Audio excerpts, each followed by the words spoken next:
Freedom is not an accident of history. It is the result of ideas tested over time, shaped by debate, and sustained by institutions and citizens willing to defend them. The United States was founded on an audacious premise that a free people could govern themselves, that liberty could endure not through force, but through law. Not through unanimity, but through argument. I have a dream that one day this nation will rise up and live out the true meaning of its creed. And not through tradition alone, but continued renewal. Across generations, Americans have wrestled with enduring questions. What does citizenship require? What responsibilities accompany freedom? How should power be restrained? And how should a free society respond to moments of danger, disruption, and change? Today, those questions are once again urgent. Democratic societies face pressure at home and abroad. New technologies are reshaping economies and institutions. Authoritarian systems challenge the principles of open societies. And Americans are called to reconsider how freedom can be preserved in a rapidly changing world. The Ideas That Made Us, Dialogues on Freedom, is dedicated to examining these challenges through serious inquiry and open debate. Across the year, the Hoover Institution will bring leading voices to explore the foundations of American freedom, from citizenship and education to innovation, governance, national security, and global competition. Each dialogue connects enduring principles to contemporary choices, asking not only where we have been, but where we're going. These conversations are not about prescribed dogma or doctrine. They are grounded in open, serious, and constructive dialogue. They are about a deeper understanding, and about responsibility, and about the ideas that have made the United States and will shape its future. We hold these truths to be self-evident, that all men are created equal, and that they are endowed by their Creator with certain unalienable rights, that among these are life, liberty, and the pursuit of happiness. Good afternoon and welcome to the Hoover Institution. I'm Eric Wakin, the Deputy Director of the Institution, and the Everett and Jane Hauk Director of our Library and Archives, which, as many of you know, is one of the greatest repositories of archival record of human freedom and anti-freedom in the world. We're delighted to have you here for this special taping of Firing Line with Margaret Hoover, which is part of The Ideas That Made Us, Dialogues on Freedom, our one-year series marking America's 250th anniversary. This series explores the ideas, the institutions, and the choices that have shaped the American experiment, and those that will guide us in the years ahead. At a moment of great possibility and transformation, we invite you, our audience, to consider some of the nation's most enduring questions. What does citizenship ask of us? How do free societies cultivate trust? How can freedom continue to thrive in a changing world? This afternoon's conversation speaks directly to those questions, and we're honored to welcome three remarkable voices, all three of whom, in addition to being wonderful, brilliant thinkers and writers, I'm honored to say have that connection to the Hoover Library and Archives. Margaret Hoover, host of PBS's Firing Line, has long championed rigorous and civil public discourse. She served in the White House under President George W. Bush, at the Department of Homeland Security, on Capitol Hill, and on 2 presidential campaigns. She's also a best-selling author and president of the American Unity Fund. General Jim Mattis, United States Marine Corps retired, is the Davies Family Distinguished Fellow at the Hoover Institution and served as the 26th Secretary of Defense. Over a distinguished 43-year career in the Marine Corps, Jim commanded at every level, led forces in Afghanistan and Iraq, oversaw U.S. Central Command, and served as NATO Supreme Allied Commander for Transformation. He is also the author of Call Sign Chaos. And Ryan Holiday, a best-selling author and one of the most widely read interpreters of the Stoic philosophy today. His books include The Obstacle is the Way, Ego is the Enemy, Stillness is the Key, and The Daily Stoic. They've introduced millions of readers to the enduring relevance of classical virtue. Together, these three speakers will explore the values and virtues that sustain a republic: citizenship, moral courage, humility in the exercise of power, and a deep sense of duty. Thank you for joining us. Please give a warm Hoover welcome to this esteemed group. General Jim Mattis, Ryan Holiday, welcome to this special taping of Firing Line at the Hoover Institution, where General Mattis, you serve as a senior fellow, and I am privileged to serve on the Board of Overseers. The two of you, to the uninitiated, may seem like an odd couple in terms of your pairing. But the truth is that you have found one another in a shared passion for Stoicism, the ancient philosophy that emphasizes key virtues: courage, discipline, justice, wisdom, in pursuit of the better life. Ryan, you are a best-selling author, an expert on Stoicism, and in your public appearances, you often cite General Mattis. You have referred to him as one of your heroes. Why? I think we tend to think of philosophy as something that might happen on a university campus, as opposed to something that you use in the world, what you actually do, which is what the Stoic philosophers were. We have Stoics who were emperors, we have Stoics who were generals, we have Stoics who were politicians, Stoics who were merchants, people who did things in the real world. And so I'm less interested in people like me who write and talk about Stoic philosophy, and much more interested in people who are applying it in the real world, which General Mattis is an example of. You famously carried Marcus Aurelius' meditations with you on your deployments over the years, did you? Many times. Ryan, one of your recent books, Courage is Calling, has a curious blurb on the top, a superb handbook for cultivating a purposeful life by none other than General Jim Mattis. General Mattis, you cite Ryan often in your interviews. You mentioned that you're reading his latest books. You're not only just reading the Stoics themselves, but you're reading how Ryan has repurposed them. What is it?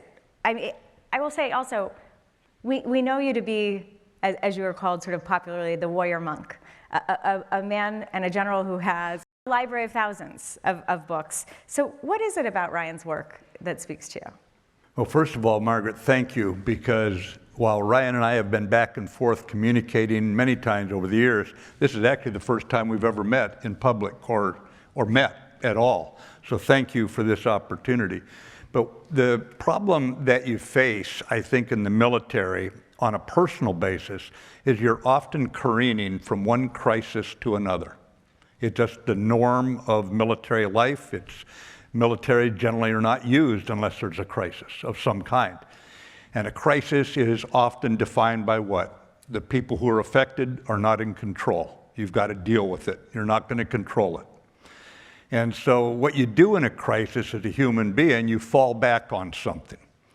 And in my case, I found that by falling back on certain values, I was able to keep myself at least calm enough to take purposeful action, because a lot of people are looking to their officers to say, what are we going to do about this? And it was in finding a purpose that I stumbled into the study of philosophy. It wasn't something I picked up in school, frankly. It was something almost forced on me by my circumstance. With Ryan, what I saw in his writing and wherever I followed him, it seemed like everywhere I went, I'd show up at the Naval Academy. I'd go to Notre Dame, and guess what? Ryan Holiday was here last week. I think, well, I'm not going to look too good this week then, because he's a lot better at this stuff than I am, because he's really done his homework. He's studied the applicability, and he understands it in almost classical terms. And so that was what drew me to Ryan's writings. Yeah, there was a Stoic about a century before Christ named Scipio Aemilianus, who's one of the great Roman generals.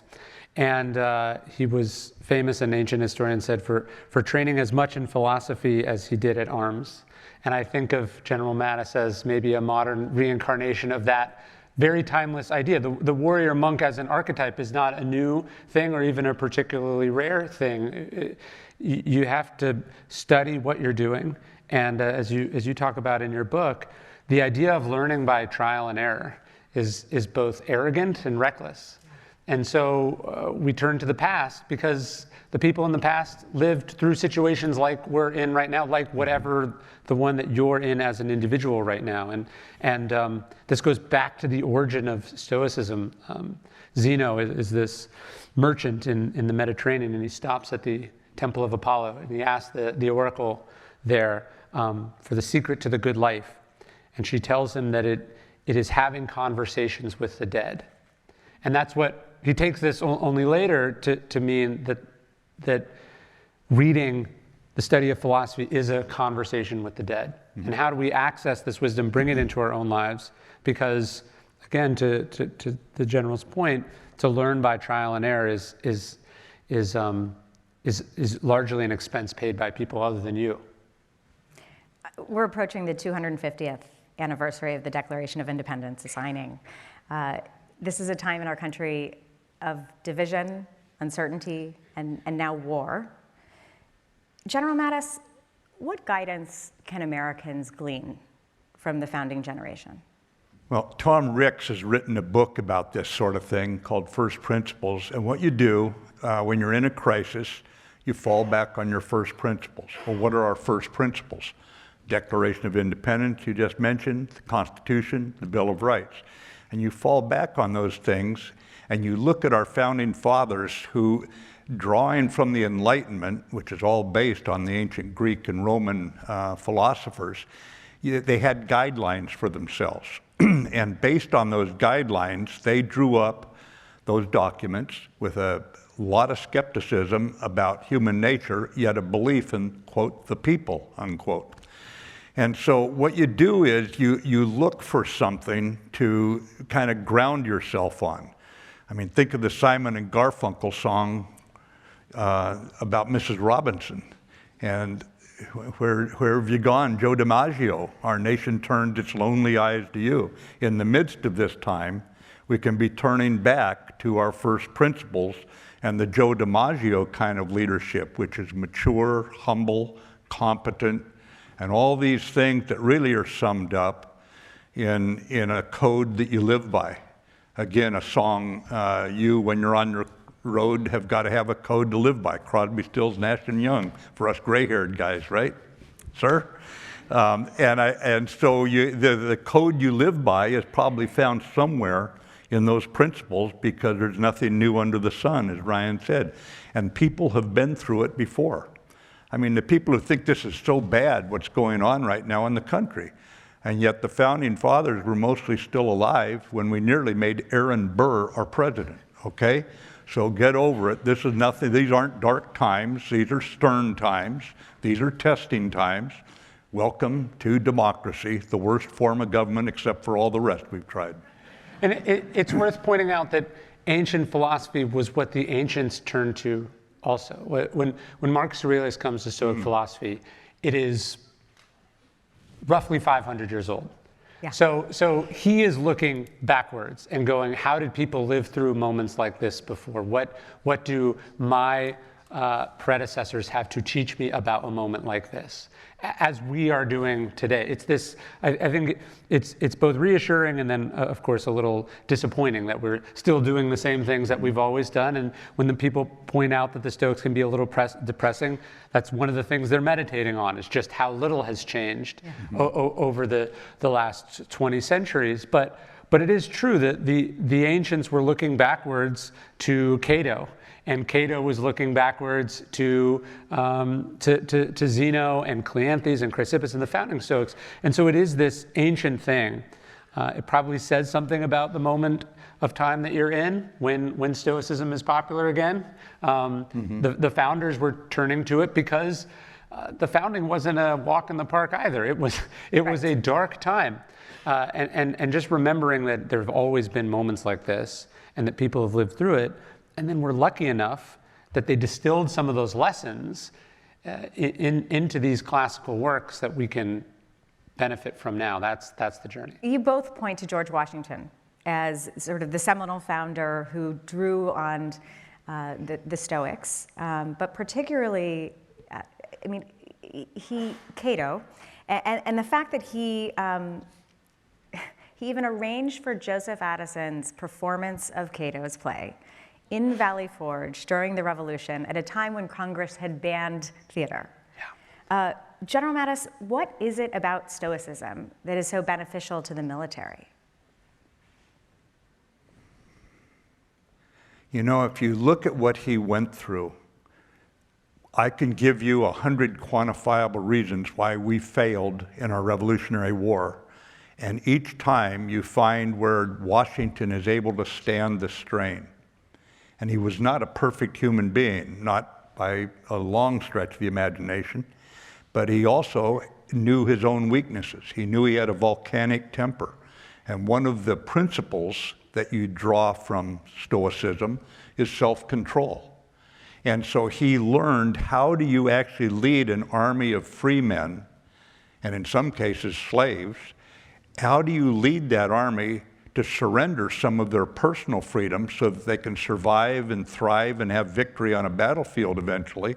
And you see him actually turning to the examples. You think of Cincinnatus, a wonderful example that obviously Washington was very, very aware of, and others too, actually. So what he's gaining is the ability, when he's in a fight up against the finest small army in the world.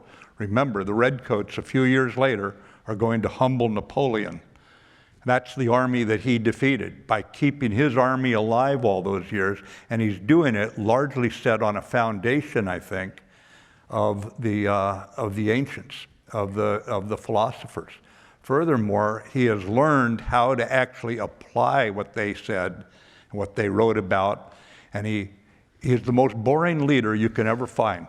I guarantee you, as a colonial officer in the British Army, as a revolutionary general learning how to fight from French generals half his age but with more combat experience, to the father of our country as the first president, he does the same thing time after time. He listens with a willingness to be persuaded. He quiets himself down, tones down his temper, and he learns. He listens and he learns.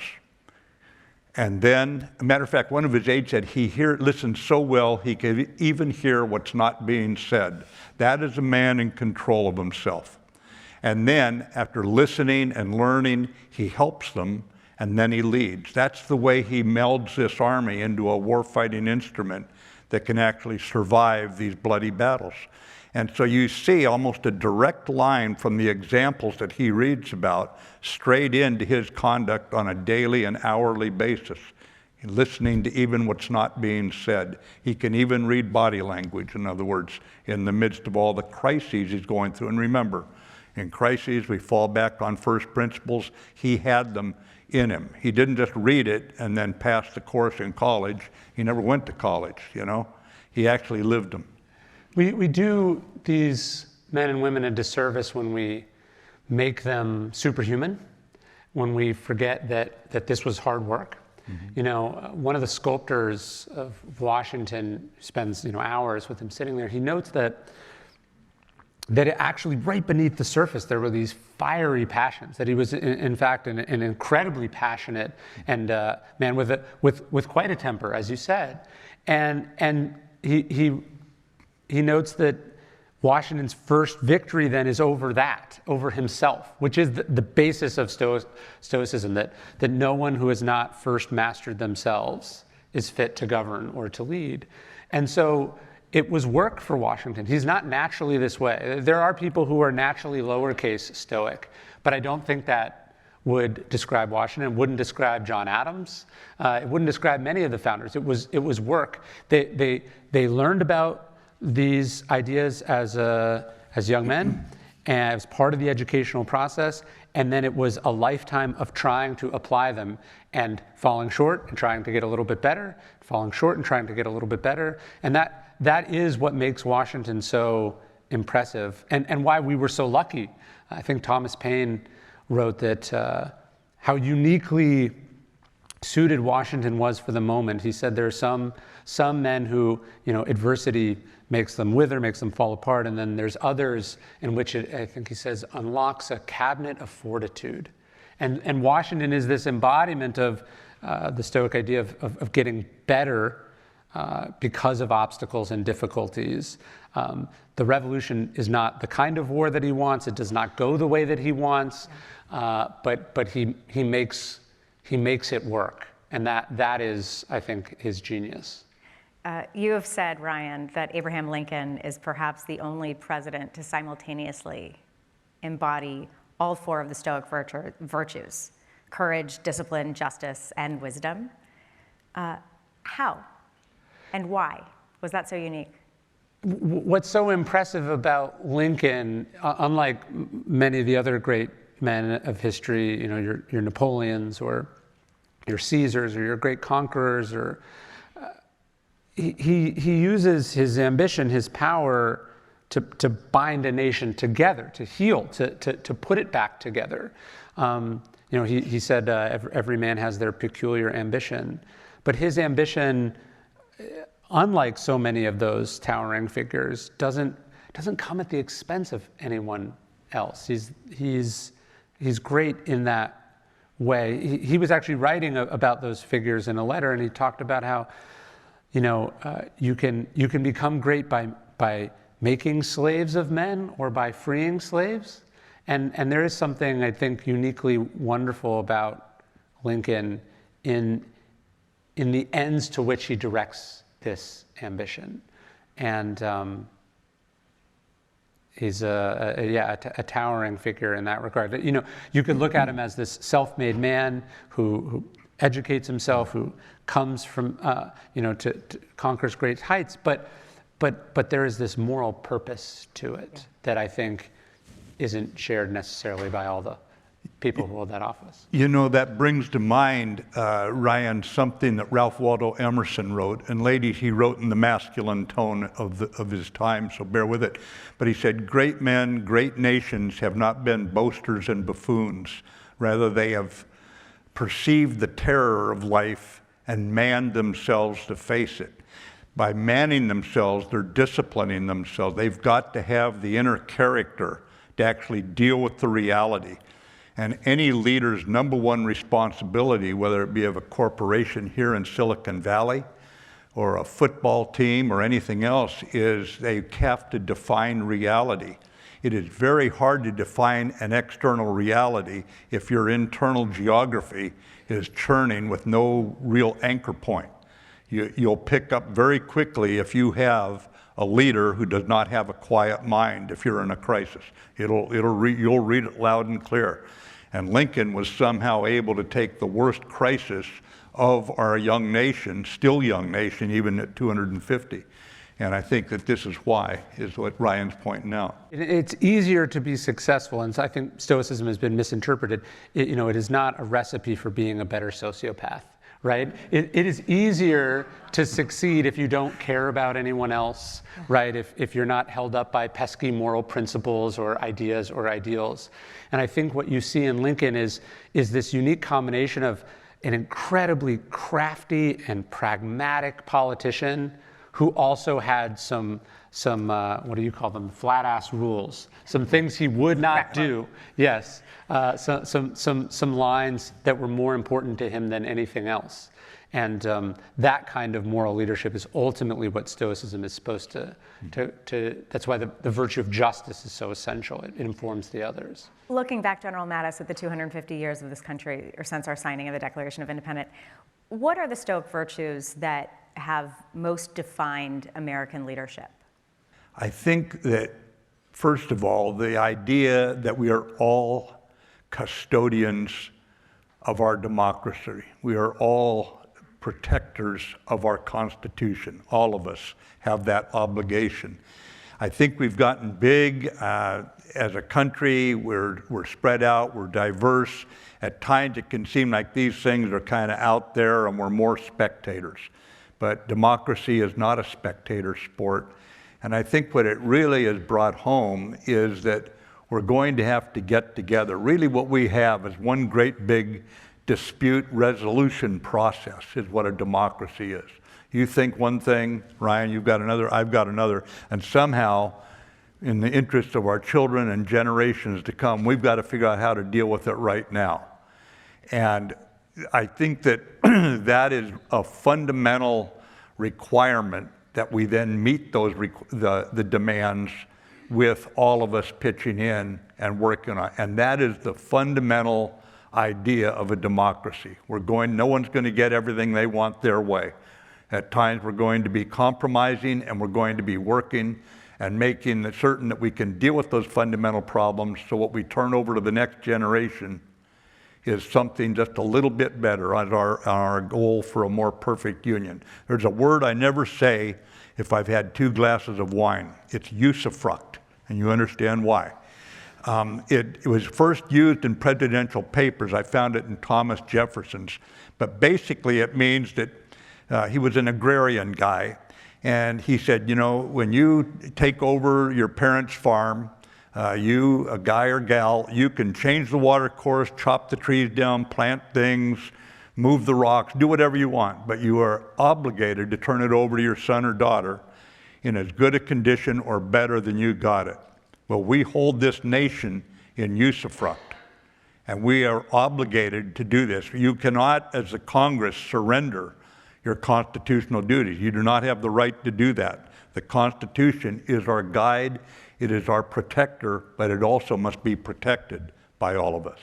In 1979, General Westmoreland, who commanded U.S. forces in Vietnam, appeared on the original firing line with William F. Buckley Jr., and he discussed sort of what you're getting at. He discussed the duties and the rights of citizenship. Mm-hmm. Take a look at what he said.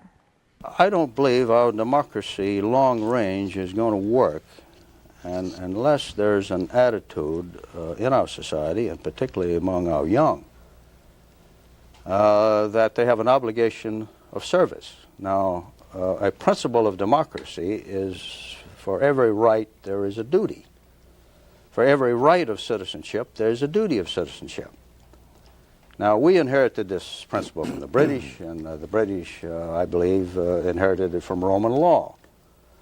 Now, it seems to me that in the last decade, we have put inordinate attention on rights of citizenship.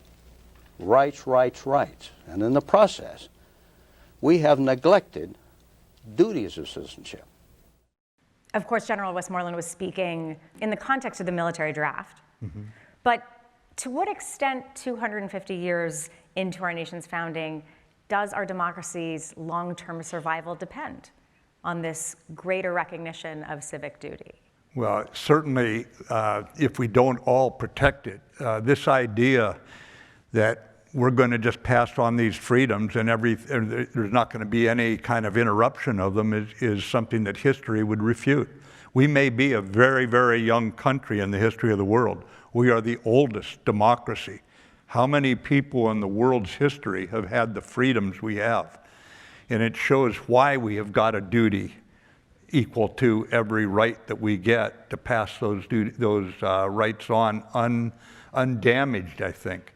I don't have a good answer for you other than to say, in my case, I was having a whale of a good time in college, lost my draft deferment, and as raised by the greatest generation that felt the country didn't have to be perfect to be worth fighting for, and if Uncle Sam said you're going, we all went. A few didn't, but 99% of us carried out our patriotic chore. And as my Army buddies put it, you were the dumbest draft dodger we ever met. You joined the Marine Infantry to get out of the Army. I said, well, yeah, but it worked out. But my point is that each of us has a responsibility, and it's not based on a perfect country. There's never been a perfect country. But you'd have to go a long way to find a country more willing to point out where we have fallen short, where we have such documents as our founding fathers gave us, because they were guided by the ancients. They gave us that one man locked up in a Birmingham jail without any access to any of those documents, but they're so in all of our minds that he could write a letter from a Birmingham jail and say, America, you are falling short. We've got to do better. And so you see it actually in action right there from a Birmingham jail cell. Ryan, General Westmoreland actually cited that we got this sense from the British, who got it from the Romans. right? I mean, there's a clear sense that this does come from the ancients, and there's a connection to the Stoics. But there was a tension even in the ancient world. Seneca talked about how the distinction between the Epicureans and the Stoics was that the Epicureans were more interested in their sort of self-discovery and enlightenment. They retreat to the garden. And the Stoics got involved. He said that the difference was that the Epicureans got involved in politics only if they had to, and the Stoics got involved unless something prevented them. And today when we think politics, we think, of course, running or holding office. But there are so many ways to contribute to public life, the public sphere, right down to the fact that 50% of adults don't vote. So we have to participate in this system. And if the people who are philosophically inclined are not participating, who are you ceding the fields to? I think that's ultimately what the Stoics realize on a very sort of practical level, that if you retreat off with your books and your ideas and you just debate these things in theory, but you're not involved, you're not contributing, you're not making these things accessible and practical to real people in a real way, somebody else is going to step in and fill that void. And so I think, the question of if you're not going to participate, who is participating, who is speaking on your behalf? I think that sort of explains the situation that we're in right now. You, Ryan, are writing a book about Admiral Stockdale, who was a fellow here at the Hoover Institution. He was, of course, he personally credited Stoic philosophy with helping him withstand 7 years of torture in a North Vietnamese prison. Explain Stockdale's role first in the Gulf of Tonkin, and then how he also used Stoicism to handle how he saw his duty. So not far from here, he's wandering through the philosophy department at Stanford, and he meets a professor who asks him if he'd ever taken a philosophy class, and he hadn't. And this sets in motion his introduction to not just ancient philosophy, but later Stoic philosophy, which he famously says as he's parachuting down into Vietnam, I'm leaving the world of technology and entering the world of Epictetus. But that he was even in the Gulf of Tonkin is, I think, a fascinating moral question that he was even in a position to be shot down in Vietnam is an interesting moral question, because he is in the Gulf of the night of both the actual incident and then the not so much incident. And so he is then asked to lead the reprisal raids for something that more or less in his own recollections didn't occur. And it does bring up the sort of fascinating questions that I'd be curious for your take on what is a soldier's duty when they receive orders that they have questions about? What is a soldier's duty when they're called up to fight in a war that they disagree with? These are the questions where it stops being an academic exercise and it starts to be real people in the real world. So let me set the table for that, for what you just laid the ground, and then turn it to you, General Mattis. Admiral Stockdale was ordered to engage in retaliatory strikes despite knowing that there was no attack on U.S. ships. He later said that he knew the U.S. was about to launch a war under, quote, false pretenses, but he followed orders anyway. So how do members of the military handle orders that they are not sure are justified?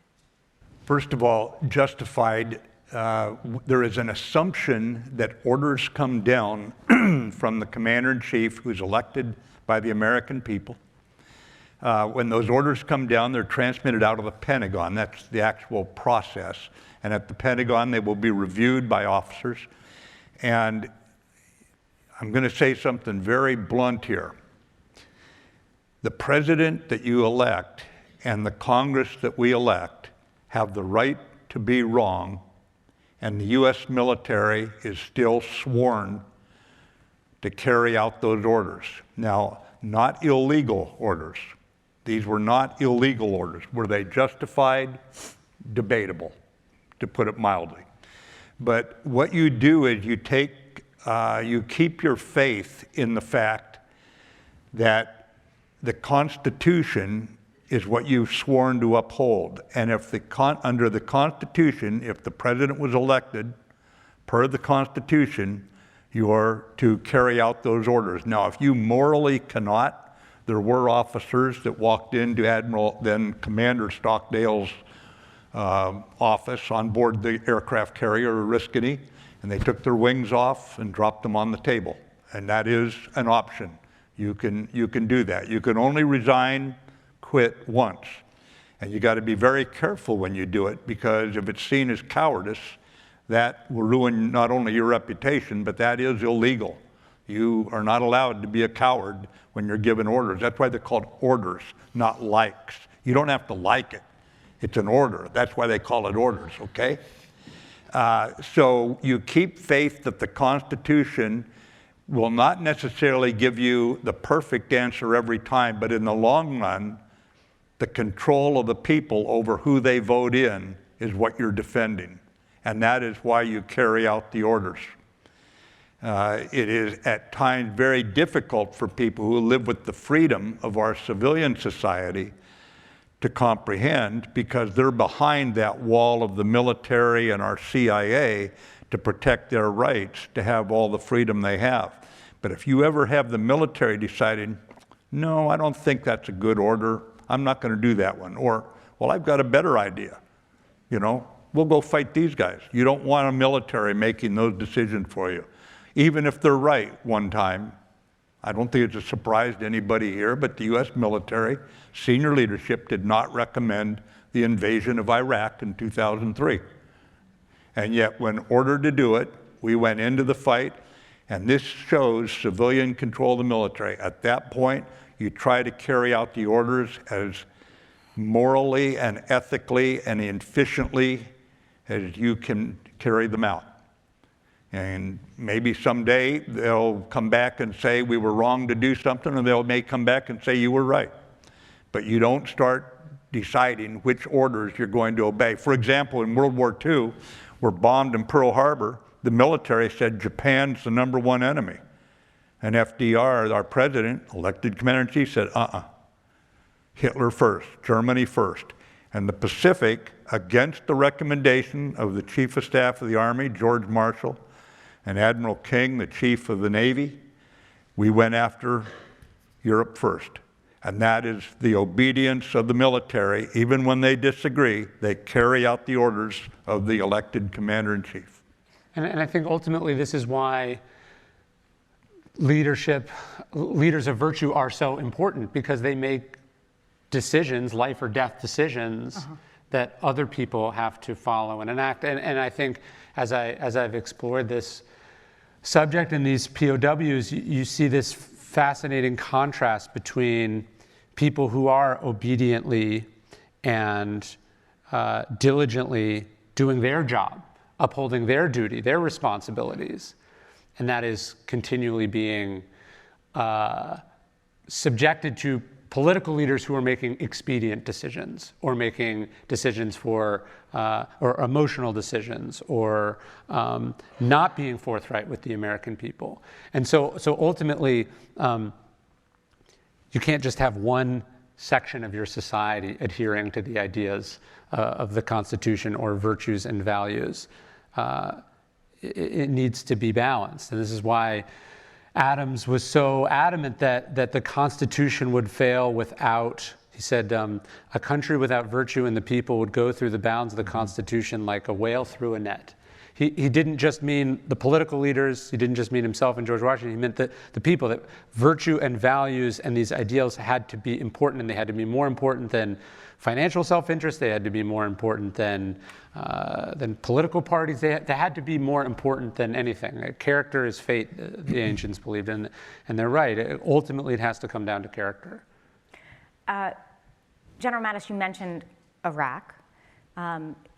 It strikes me that there is a room and an audience here that is deeply interested in how the Stoics inform military leadership in the American founding, and also interested in General Mattis's perspective on where we are right now in the context of our current events and how these values and leadership apply to the current moment. It is especially meaningful to have you here now, General Mattis, as somebody who spent 40 years in the military studying Iran, and Ryan, as someone who thinks deeply and writes frequently about the relationships between leaders and the people they lead. You first dealt with Iran in 1979 when you were stationed in the Indian Ocean during the hostage crisis at the US Embassy in Tehran. General Mattis, what have you learned about your engagement with Iran and the enemy that America is now fighting? Well, first of all, the Iran regime that we are fighting, we are not fighting the Iranian people. 80, 90% of them would get rid of that regime just as fast or faster than we would. And you'd have to go a long ways to find someone who dislikes that regime more than me, because I was stationed at the Naval Academy Prep School in the early 80s, and I had to do 7 of the next of kin notifications to moms and dads in Rhode Island whose sons were killed in the Marine Peacekeeper barrack when the French paratroopers and the Marines were attacked there in that bombing. And that was done directly at the behest and direction of the Iranian regime. And it starts there. They declared war on us through their proxies, and they have been at war with us ever since. So you cannot give, you probably could never make a charge that this is an illegal war that we are conducting right now, because I can give you the murderous attacks that go over decades that they have conducted, not just against the Americans, but against Israelis, against Arabs. I mean, the list is very, very long. So what you see right now, what we have learned, to answer your question, is you've got a regime there that is irrational. It is based on external threats, because internally they would be voted out if there was any kind of a fair vote. The only people who get to run for office there have to be approved by the mullahs who are in charge. And there is probably no end to their hostility with that regime in charge. We have seen one administration after another try to find what I call the fruitless pursuit of the Iranian moderate somewhere in that regime. And we haven't found him yet, okay? It doesn't exist. This is a regime, like if the CIA is analyzing the regime, to show you how we learn about them, they have a list of what are the indicators of an autocrat staying in power. And there's over 70 indicators, and they look at all these things. One of those indicators outweighs all the rest. Will the regime murder their own people at the industrial level? If they will, they're going to stay in power. You have an unarmed population up against a very well-armed regime that is fighting a total war right now. Total war. We're fighting a limited war. The American president a week ago called it a little excursion. But they are fighting for their lives, the mullahs are, because the people probably will kill them if they overthrow them. They're just that angry at them. So they're fighting like that. What have we learned from it? It's going to be a darn difficult problem. A darn difficult problem. I hope we learned it. I don't know if our actions to date, by what can only be considered a highly effective U.S. military, is matched by the strategic framework within which they're operating that goes beyond the military aspect. So in the last 3 weeks, the U.S. has launched, since we have launched Operation Epic Fury, the Air Force, the Navy, and Marine aviators have flown more than 8,000 missions. Combat fights, they've struck more than 7,800 targets, damaged or destroyed more than 120 naval vessels in the Iranian Navy. And yet, lest I forget to mention that we have participated in actions that have eliminated the Supreme Leader Khamenei, the chief security leaders. Newly reported assessments suggest that the Iranian regime is not budging. They are not, quote unquote, not cracking, and they are willing to fight to the end. So, General Mattis, is what you're saying that the posture of the Iranian regime at this moment will continue to be unyielding? Well, let's start with the problem. It's the regime. There are 5 military threats. The nuclear weapons program, not nuclear program, nuclear weapons program, which we set back some months ago, allegedly obliterated it. Well, apparently it came back in a hurry. That's been set back further. You've got the maritime threat. Ships, anti-ship cruise missiles, mines, that sort of thing. That's been set back. Navies are capital intensive. They've lost theirs. To reconstitute it is going to take a lot of money and a lot of time. But they don't need a Navy to lay mines or shoot anti-ship cruise missiles from the land.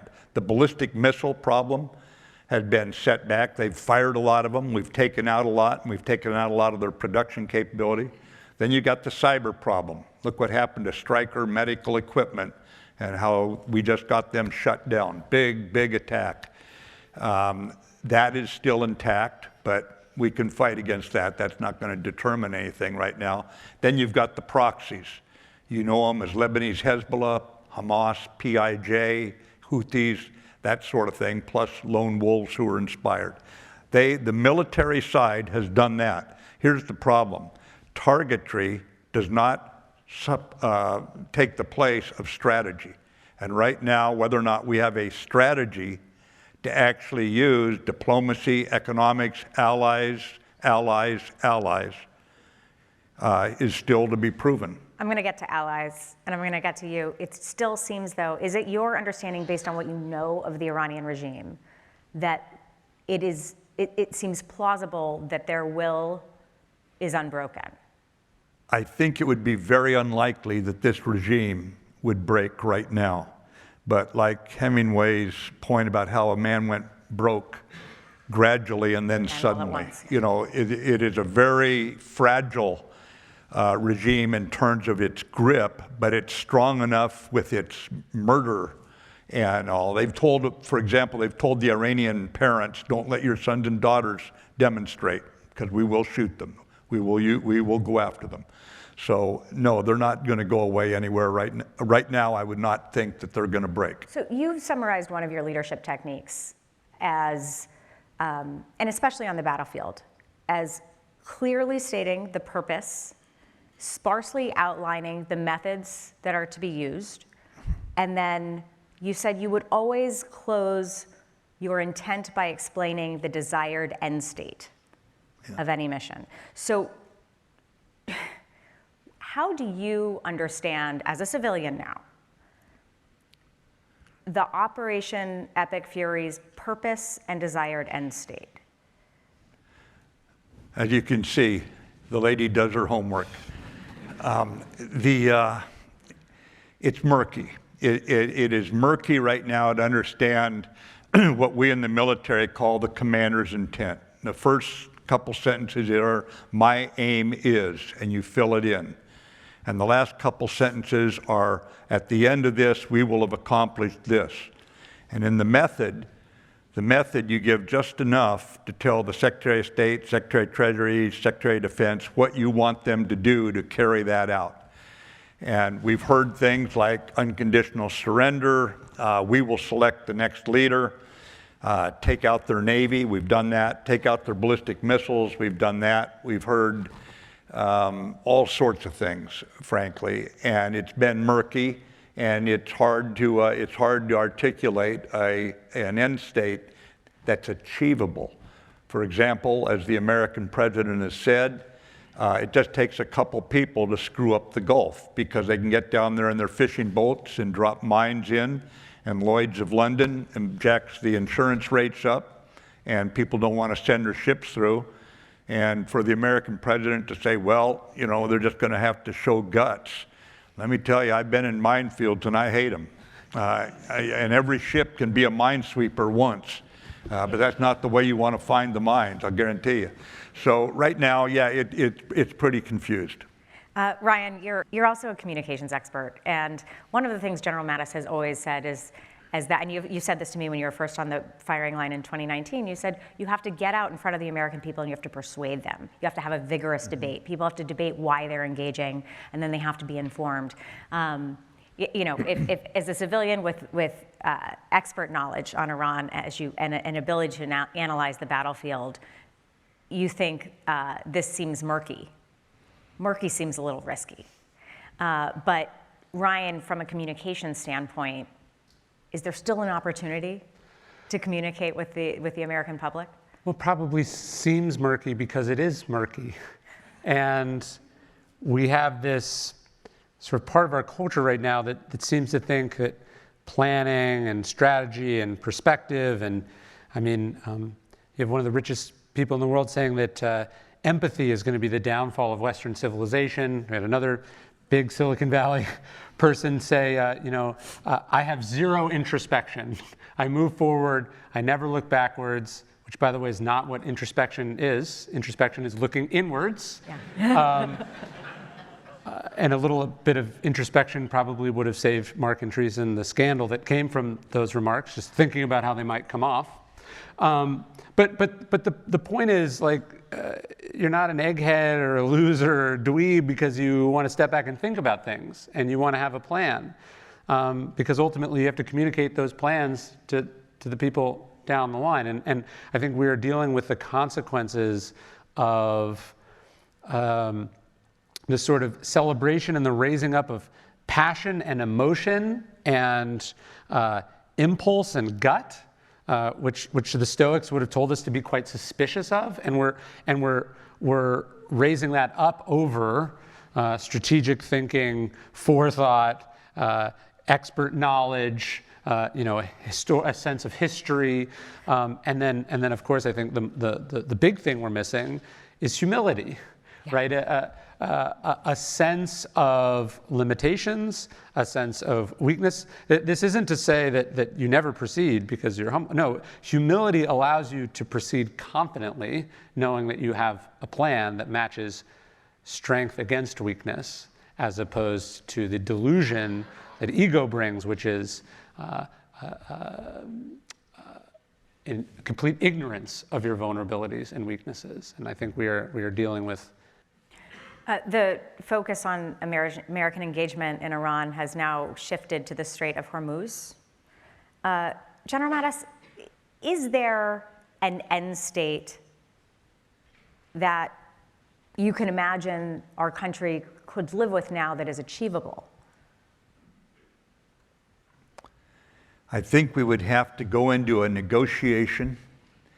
I think we would want as many allies on our side because we'd want to bring economic instruments and diplomatic instruments to bear in a way to sustain the Iranian or restrain the Iranian regime's impulse to export terror and that sort of thing. So right now we would want to make certain that the nuclear weapons program was not restarted. They would want to make certain they could export oil. We would want to make certain they're not going to restart their ballistic missile program. They would want to make certain they're not going to be subject to attack. I can see the shifting positions on each side, that some of them are hard and some of them are perhaps negotiable. I don't know that Israel has that sort of flexibility in mind because of their proximity to a country, regime that is sworn to wipe them off the face of the earth. But I can see the general outline of what it would be in terms of the negotiation. I cannot see right now the leadership on either side being strategic in thinking and thus seeing a way to do this while the Iranian regime from their perspective stays in power and the American president believes he doesn't show weakness. I can't see how we get there, but I can see what it would look like. That is an end state with this current regime in place. Mm-hmm. Is there, how likely, based on what you understand of the Iranian regime, is, I mean, you said all at once and then, or very slowly and then all at once, but do you think it is plausible, given the amount of coordination and, frankly, sort of military prowess that has been demonstrated by our military and the Israeli military, that how would you estimate the likelihood of the regime's falling? I do not believe the regime will fall in the near future. Now, understand, war is fundamentally unpredictable. Fundamentally, that is part of war. So what I'm saying could be completely reversed in 24 hours, but I think it is very unlikely that that regime will fall anytime soon. I think we're going to have to deal with it. And you know, one thing about the greatest generation coming home from World War II, they'd been raised in a global depression. They'd been through a war that killed hundreds of thousands of their buddies. They knew it was a crummy world, and like it or not, we were part of it. You're going to have to deal with it. So how do you deal with it? I'd suggest that America has got some of the greatest strengths, our economy, our education system. We have ways of engaging with the world no other country has. And yes, we need a very strong military to defend this idea of a democracy. But at the same time, if we don't use all of our strengths, and there I would point to allies. Coming back to allies. I promise I'm coming back to allies. Yeah, Listen, she doesn't want to get to it No, yet, I do, because it's too important, and I have a whole wind up. Yeah, so, but without because them, I did my homework. Without them, we're not going to get there. But so, if we're going to deal with the regime in place, and I promise, I have a good one for you. But I just want to listen to him talk. If we are having to deal with the regime in place, we are still going to need to allow ships to pass through the Straits of Hormuz. How are we going to do that? We would do it from a position of strength, military strength, and the only way you deal with this problem, I'm sorry, is with allies. Okay. No way around it. You have mentioned allies a couple times, but you mention them all the time throughout the course of your career. I mean, you were the Supreme Allied Commander at NATO, where when you were there, you reflected. Actually, even in your memoir, you reflected on the fact that the only time NATO and Article 5 has been invoked was by the United States for our allies to come to our defense. Even though this entity was set up to protect them from the Soviet Union. Exactly. You constantly, in response to 9/11, you constantly refer to the 29 allies who responded on our behalf to 9/11. You point to the Defend ISIS coalition, which was 74 countries. You point to the 50 country coalition that served under General Petraeus in Afghanistan. You say in your memoir, nations with allies thrive, those without them die. Whether we like it or not, we are part of a world that needs allies. And yet, President Trump has said, we don't need anybody, we're the strongest nation in the world. So can the United States succeed in this war without allies, other than Israel? No. Based on your conversations, I presume you're having conversations with allies. I mean, you spent 40 years in the military. You worked in NATO and Central Command. What are you hearing are the biggest concerns from our allies that you can share with us? I mean, what is your sense of the biggest concerns from our allies right now? Well, there are many of the same concerns that we hear from our fellow citizens. America is becoming predatory. America is unreliable. They say one thing and they change 7 days later or 2 days later. So there's a sense that we are not a reliable security partner right now. And your point about the first time NATO went to war was after we were attacked. And one of the countries that lost as many boys per capita fighting alongside us after America was attacked on 9/11 was Denmark. And Denmark is, of course, the country that owns Greenland. So when you think of a threat against a NATO ally, or when you hear that we're putting tariffs on allies at the same time we're demanding they increase their defense expenditures, which requires a robust economy, you're seeing a strategic disconnect. And by that I mean a strategy is like a top of a box if you walk into a puzzle store. You know, you walk in and you look at the top of the box and you can see what the puzzle looks like when it's done with all the little pieces.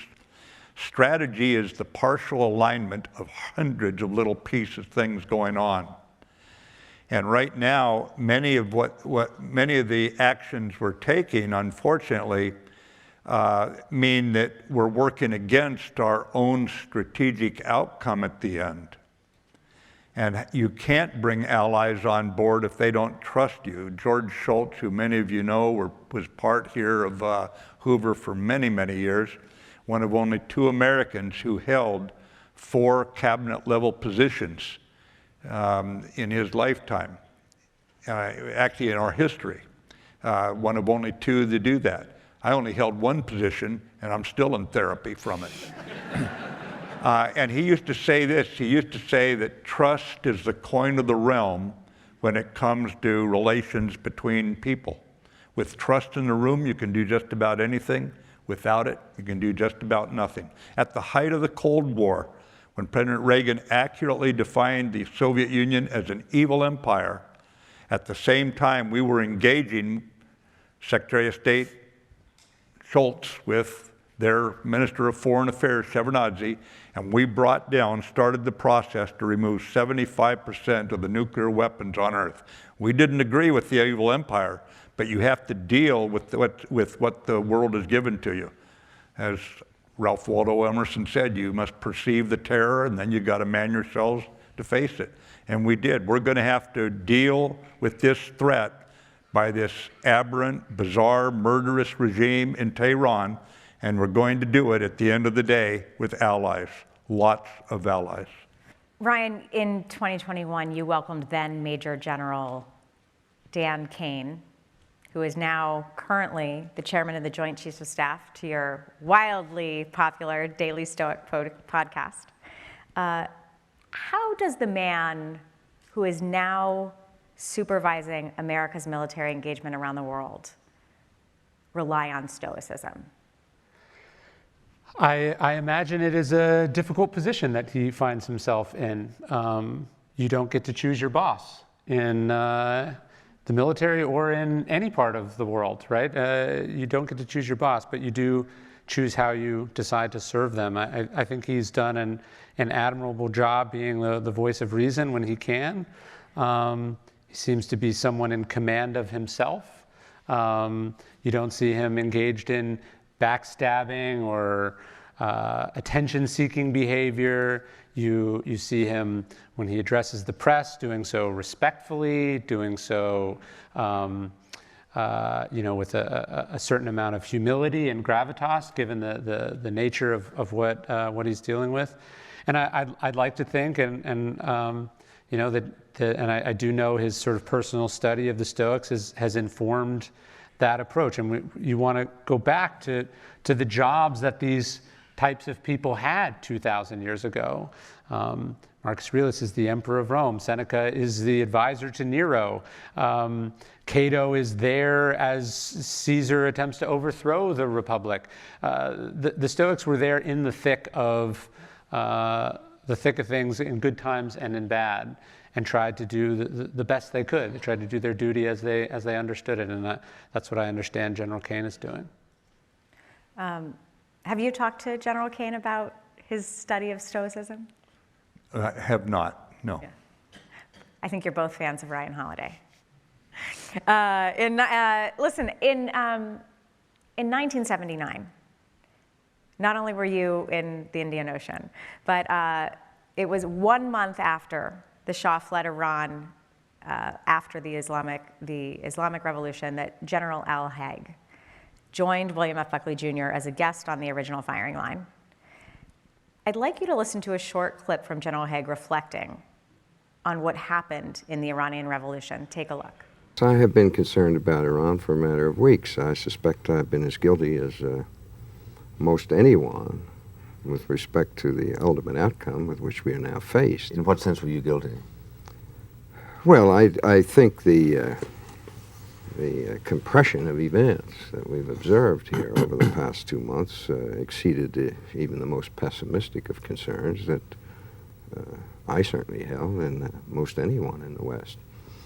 On the other hand, I have been concerned for a period of time about the level of military equipment that we were pumping into Iran. I've been concerned about Western expressions of support for the regime there. Whether or not these expressions of support were tantamount to creating doubts or creating support. And I've been concerned about the level of actions that may be taken in a revolutionary environment to reestablish authority. This is 1 month after the Shah has fled Iran. Buckley says, in what sense are you guilty? And Haig says, I think the compression of events we've observed here over the past 2 months exceeded even the most pessimistic concerns. Is this a reflection on unpredictability in war? That and some other things. But what happened in 1979 when this was being filmed is that changed everything in the Middle East. Go back to those days, the Soviets invade Afghanistan and threaten to move against the Straits of Hormuz. At least that was a concern. President Carter completely changes his view of the Soviet Union and what he thought people he'd been operating with there in good faith. He realizes he's been taken to the cleaners.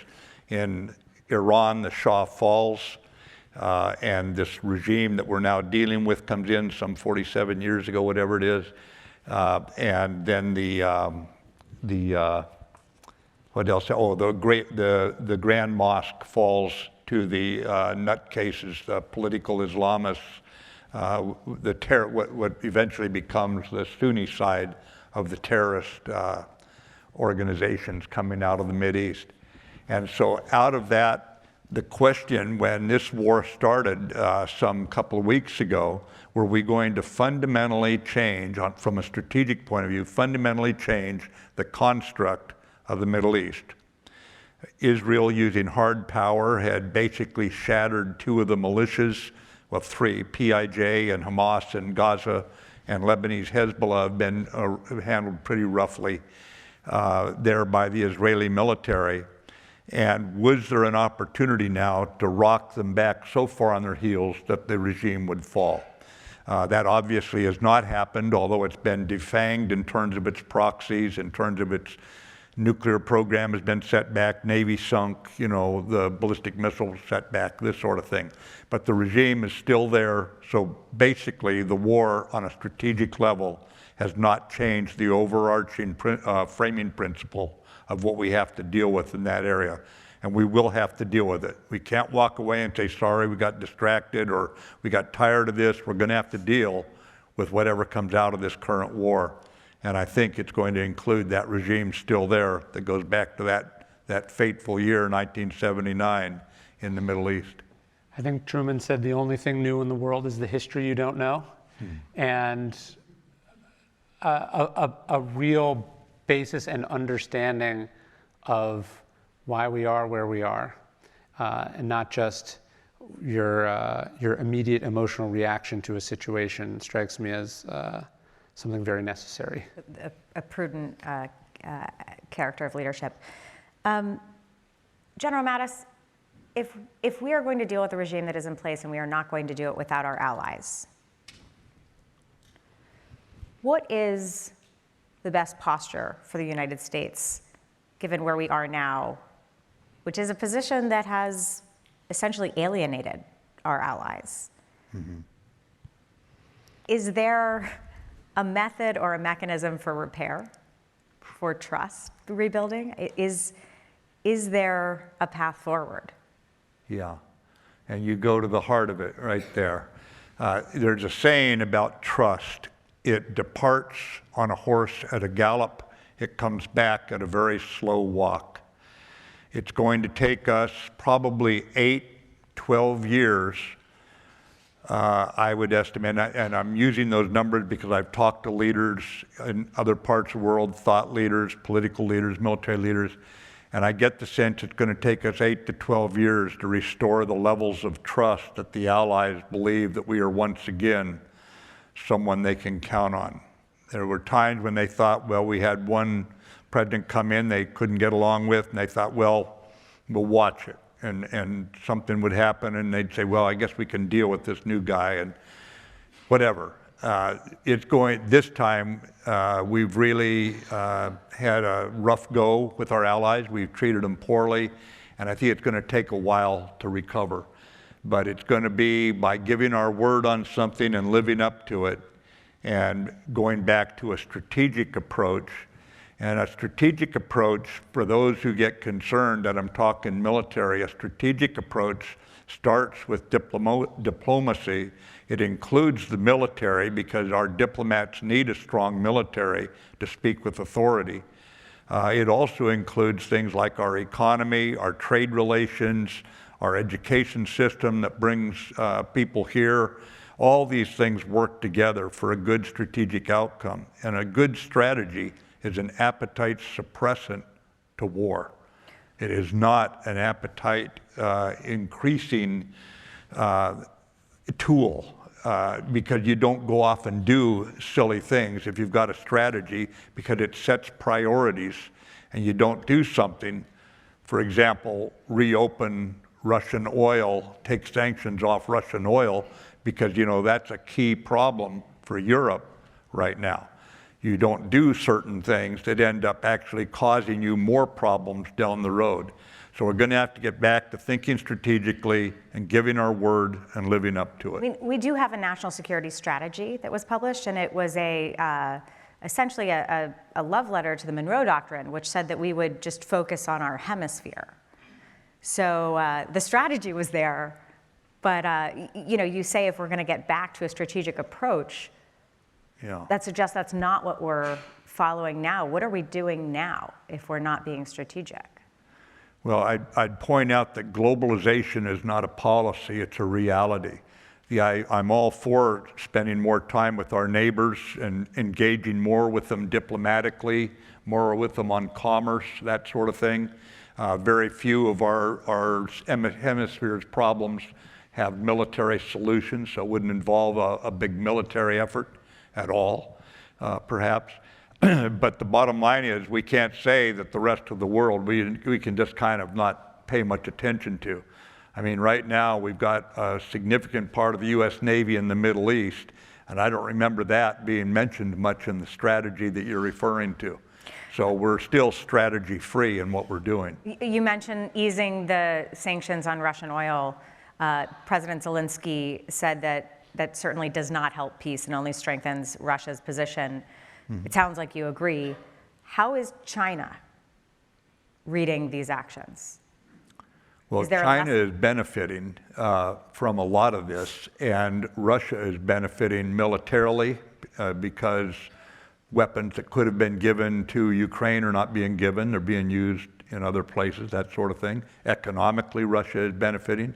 China had been rightly characterized as the #1 enabler of Russia's attack on Ukraine by NATO, has said that. So what you have is the Pacific Fleet losing elements and weaponry going into the Middle East that's not available to our commander in the Pacific Theater. So right now, China and Russia are probably benefiting from this war. Ryan, you've written about the Stoic approach to public service, how Seneca served under Nero in the hope of moderating his worst tendencies. Ultimately, he died because of the sort of alliance that he made and the Faustian bargain he made. Today, as President Trump tests the limits of executive power and lawmakers face investigation for reminding troops that they do not have to obey illegal orders, what is the duty of those who are serving in the military? As General Mattis has said, I think your duty is to hold the line, to live up to the values that you were taught, the oath that you swore, to do what the Stoics talk over and over and over again, which is, you do the right thing. Mark Shkreli says in Meditations, whether you're cold or you're warm, whether you're tired or you're hungry, whether you're loved for it or despised for it, you got to do the right thing. You got to do what you were trained to do. And I think it's obviously easy to say. It would be nice to universally condemn Seneca for working for Nero, but we don't know the things that he prevented Nero from doing. It was obviously cleaner and clearer for the Stoics. There's a group of Stoics being sort of lumped together as the Stoic opposition. These are Stoics who are banished and exiled and executed for their sort of resistance to Nero. You look at the hand you've been dealt, the Stoics say, and you try to play it to the best of your ability to do what you understand your duty to be. It's obviously easy thousands of years later to look back and sort of make clean and clear moral judgments, but it's a struggle. And the reason we study these ideas, the reason we study these historical examples is to give us some of the hard-won insights. As Seneca stayed too long in Nero's service, almost certainly. At some point he tries to walk away, and Nero says, that's not how this works. And so I think these are timeless struggles. These are timeless, thorny questions. But we have to have both the willingness to look backwards and to study and learn from them, and then we have to have the sort of courage and the conviction to make those hard, right decisions when they fall upon us. Last one, General Mattis, you carried famously Stoic philosopher Marcus Aurelius's meditations in your rucksack on the battlefield in Iraq. If you were to pull it out now, what would you reach for? You need to have a code that you're going to live by. You would reach for whatever is going to allow you to keep a quiet mind as you consider strategically what is going on. And Marcus Aurelius, what you find is, you think you've got it bad there, Mattis. Look what he was dealing with. And if any of you know his background, he dealt with a lot more problems than I did. A plague, a war, a flood, a famine.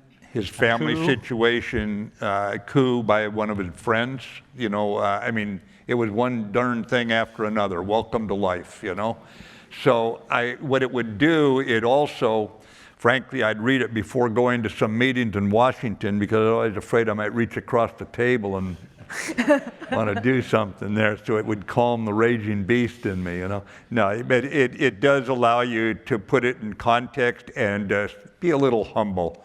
You're not the first guy to run into these challenges, and by the way, you're not the last. Do the best you can while you're there, and keep the faith. Doubt your doubts. Don't doubt the Constitution. The Constitution will hold, and we will get through this. It's not dark times. It's a tough time. It's a testing time. It's not a dark time. General Mattis, Ryan Holiday, thank you for joining me on Firing Line. America is in a period of deep division and low institutional trust. Now, perhaps more than ever, it is necessary to understand what American civic duty and citizenship both mean and how that understanding can provide guidance to restore trust and heal division. Being an American means you are a co-owner of the Republic. It carries both rights and equally serious responsibilities.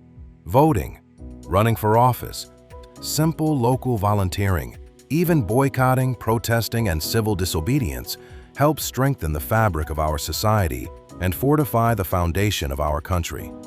Individual citizens can bring their talents, interests, and values into the public square and still advance liberty, democracy, and the American way of life. It means that there is not just one form of civic duty, no singular type of citizen, but many. The Center for Revitalizing American Institutions at the Hoover Institution has developed a new interactive self-assessment that allows individuals to receive their own personalized civic profile and to better understand what American citizenship and what civic duty uniquely means for them. As director of the Hoover Institution, I invite you to reflect on what you value, what civic engagement best looks like for you, and how that fits within the broader American experiment.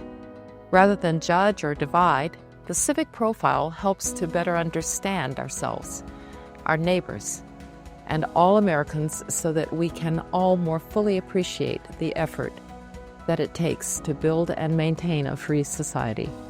The Civic Profile offers insight into your beliefs, values, and preferred avenues for civic engagement to ultimately help create pathways to meaningful civic participation in a way that benefits each individual as well as the country. The American way of life has always been sustained and renewed by people with shared common values, yet who bring different strengths, interests, and beliefs to our democracy. After all, citizenship is more than a status in life. It is a practice, one that secures our liberty and guarantees that our republic continues to thrive. Through its three core dimensions of citizenship, civic knowledge, civic values, and civic engagement, the assessment acts as a flexible resource for individualized, personal reflection, as well as shared learning to support healthy dialogue and foster a deeper understanding of those who may share different views and values. Anyone can take the Civic Profile, individually, as a class, or in a group. Individuals can compare their results to nationwide data. Groups can compare their results to the national data, as well as those within their own group. There are no right or wrong answers, no partisan scores, just perspective. America does not need perfect citizens. America does need active ones.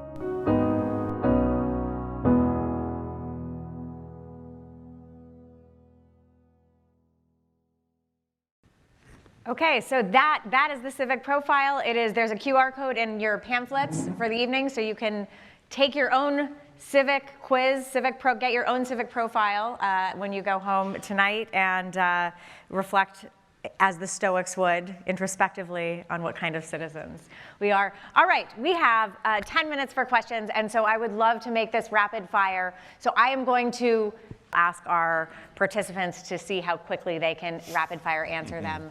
Let's go to here, and then here, and then here, and we'll just go get as many as we can. Go for it. Thank you all for being here. So what came clear to me was we need to duplicate. We need millions of General Mattis and Ryan Holidays. How our future generations, I'm concerned about our future generations. We don't have moral compass. We don't have a set of unified values. What can we do, or as a country, as a people, to instill that to our youth so we could spread, so we have our first principles? Let's do a couple questions, and then we'll do a couple of answers. Let's go right here. So I think I'm not alone in seeing in our country what I would call, can you hear me? Yeah. What I would call a degradation of our human capital, with a populace that is poorly educated, no longer reading books and so on, and prone to succumb to distorted ideas and contentions, and so cannot, or perhaps do not, have the requisite judgment to elect leaders of virtue. So how to preserve our democracy with a populace that is so degraded? Sort of similar questions. Let's see if we can get one more right here. Thank you all for being here. How do you reconcile the prospects or the consequences of a long-term war with the Iranian regime with the political realities of an incoming president after this one who might be keen on ending the war as soon as possible? Okay, great. Very concise question. You can do that, and then I'll remind you of the two other ones, which were about how we cultivate civic duty and what do we do about a populace that is not educated or sufficiently erudite to sustain the republic. These tools that we have, social media, the internet, ebooks, audiobooks, podcasts, they are neutral. We decide what we're going to put through them. Like we decide what stories we're going to tell on them. And I do think we have done a poor job articulating aspirational, applicable, practical stories and ideas, the wisdom from the ancients. We have not done a good job making them accessible and usable for real people.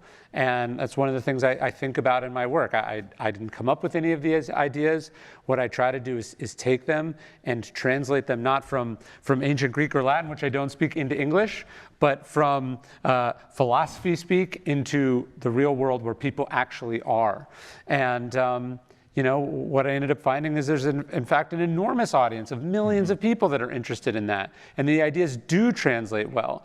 And that we've just been keeping them locked in the ivory tower. We've been saying, oh, this doesn't concern you. We've been sort of condescending with it. And I've even seen that, in the reaction a little bit. Sometimes people will make fun of it that, men are interested in Stoicism these days. And I go, what is the alternative? What would you rather have them be interested in? And so I think we need to do a better job communicating the ideas and the values. We're living in a world where these norms are collapsing, and they're collapsing because we haven't done the work to explain why the norms matter in the first place and are worth protecting. General Mattis, is this going to be a long-term war? It can be. The enemy gets a vote, and the enemy is voting to keep a chokehold on the straits. But no nation benefits from a long war. The problem is we're up against a martyr nation that is quite willing to sacrifice the needs of their people. So we're going to need to get as many allies as we can together, rally around, and try to bring this thing to a close. And we meet people where they're at. Okay, they're not reading a lot, then we meet them where they are at. And we are the radicals. We are the revolutionaries. This is America. Our ideas can grab a lot of people. I remember where I interviewed a guy and talked to a guy. We'd caught him in the act who was trying to kill us.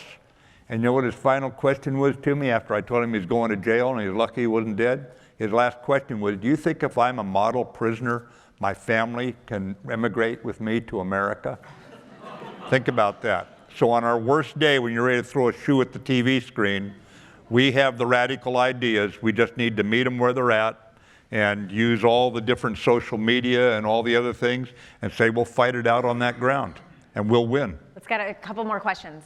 General, given your emphasis on getting this strategy right, do you see a path for the current administration to avoid the 1953 interference stigma by adopting a 1911 Morgan-Schuster model where the American financer then could be used as a leverage point now to convince the people of Iran that there is a path, that the Americans are not going to take the oil, that they're going to actually help to see the people fund and finance themselves like in 1911 with Morgan Schuster?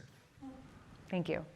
The idea of America is informed citizenry makes decisions through the electoral process, but we have such a fragmented media environment where everybody has a different idea of what the truth is, and the competition for ideas, emotion sells better than thought. So how do we have an informed citizenry to make the decisions? Okay, first, let's do, can we follow the 1911 example for Iran today? General Mattis. I'm not sure that we can follow that because the Iranian people are not the problem. The Iranian people want that regime gone worse than you and I do because they have to live with it every day. That's not the target here, except in the long run. We've got to reassure them, and dropping a lot of bombs eventually will not be helpful in keeping them from rallying around an unpopular regime because they feel like they're being beleaguered. So that's not the issue. There is a way where you would follow what we did in Eastern Europe going through the Vatican during the 1980s, where we were able to use the religious people in that case in Eastern Europe to actually fight for freedom and give them what they needed so they could put more people in the streets than the secret police could find out about and put police in the street. There are ways we could do a covert campaign that would help the Iranian people break free of this regime. I'll just leave it at that. This wasn't exactly a question, but it is something I was thinking about, maybe because it's one of the earlier ones. It is very easy to despair, to say, hey, the media environment is stacked against us, the political environment is stacked against us, we don't have people like we used to. One of my favorite novels is The Moviegoer by Walker Percy. There's this Stoic-inspired character in it, Aunt Emily, and she says, the age of Catos is past. She's sort of lamenting, even this is 60, 70 years ago, that we don't have any of those sort of great Roman-esque figures anymore. But when I reread that book recently, I actually thought of General Mattis's line about how the enemy gets a vote. we also get to decide if the age of Cato's is over. We get to decide if there are any bright spots or green sprouts or any leaders of character out there. And we get to decide that by choosing to be one. As you said, it's not a spectator sport. It's a game we're supposed to be participating in. And the ancients, the great philosophers, were in the arena, literally and figuratively. They weren't just talking about the stuff, they were trying to make a difference in the communities, the countries that they lived in. And if you want to see good in the world, like, be a good person in the world, be a leader of virtue and character. And it's always important to remember that sends a strong signal. It sends a strong signal to the people who are on the sidelines, who don't think that an individual can make a difference. And that's how I think we turn things around. General Mattis, Ryan Holiday, thank you for joining us here at the Hoover Institution for a special edition of Firing Line. It's an honor. Thank you. Thank you. All right. Indeed. Pleasure.